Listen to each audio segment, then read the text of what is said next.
Caroline, your job at the Africa Progress Panel is all about looking at the conditions for the poorest people on the planet. Now, how do you feel when you hear someone like Kate is sitting on $1 billion? Yeah. So Kate's got $1 billion, Apple's got 100 billion. Yeah, I mean, 100 billion is an overwhelming figure, especially if you're a teacher sitting in Tanzania and your average take-home pay every month is at the maximum $200. So I'm just thinking how many teachers that 100 billion would pay for in Africa. So it is a lot of money, and it is a kind of a very upside down world when you look at it in those perspectives. I mean, how long have you worked in development for? Oh, about 30 years. Yeah, so quite a long time. I mean, 25. Yeah, how do you feel kind of knowing that Apple are sitting on all this money? I mean, do you feel a kind of sense of moral outrage that companies are stockpiling all this money and not using it, spending it, stimulating the economy, getting growth going?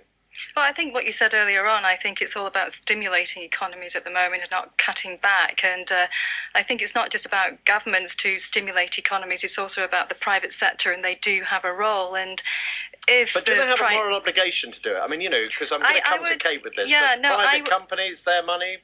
The moral obligation, I don't think is a very strong argument. I think I would put it in the terms of a shared responsibility, and it's about bringing society and business back together again, like it used to be right at the beginning. Because if you start talking moral obligation, they're going to say no. But if you bring society and business together, they make more profit. What would you do with 100 billion then, if you had it? Kate, you start. If I had 100 billion vis-a-vis you forget Africa, the yacht and the house and the holiday that you want. No. Come on, I can see it all. Seriously, me. I have a good life. I'm not a rich person, but I've got a happy, solid life. So if I had 100 billion, I would most definitely spend it in Africa, and I would invest in businesses all over Africa, and also in teaching the rule of law and on the kind of things like Kofi does with the Africa Progress Panel, because Africa has got an issue with the rule of law. Caroline, where do you spend the money? You're on the Africa Progress Panel. You're the one who oversees it. What would you do with the money?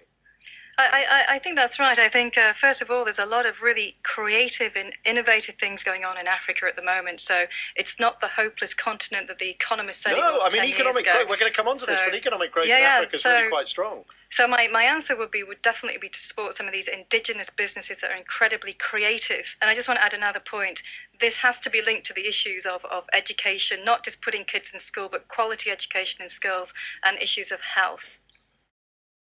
So there you go, world growth at 3 to 4%. Now let's just quickly put that in perspective. That's right up there with the so-called Gilded Age in America. That's the period in the late 19th century when the US economy was really booming. And the economist Milton Friedman has claimed that growth peaked in the 1880s at 3.8%. My point being that world growth now is right up there with the very fastest growth of the American economy.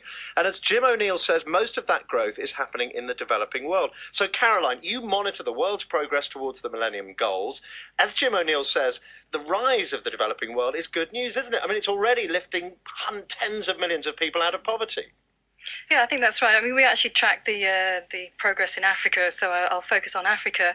But if we look at Africa, there's an estimated growth rate next year and for the next few years of around 5%.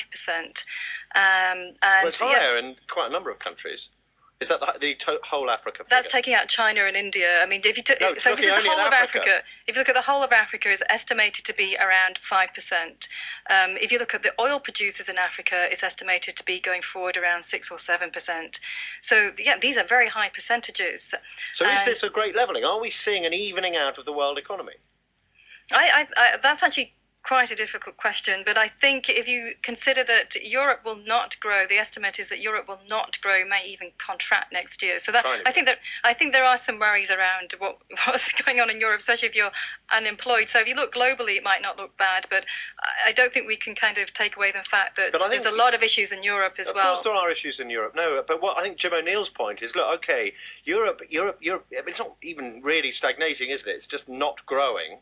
America's growing very slowly. But some countries, like Greece. But you look at Germany. I mean, Germany's booming.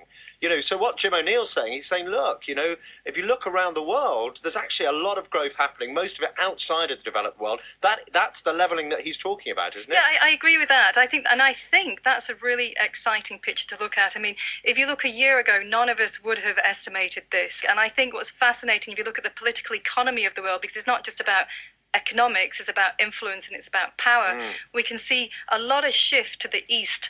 And the shift to the east is also meaning that countries of the east, especially China and a lot of the emerging economies, are investing in other places as well. So there's a lot of cross investment. China is coming to Africa and doing a lot of investment. So influences in China, in Africa, have actually changed. It's not Europe that's dictating what's happening to Africa any longer. It's a very exciting time in Africa. A lot of change.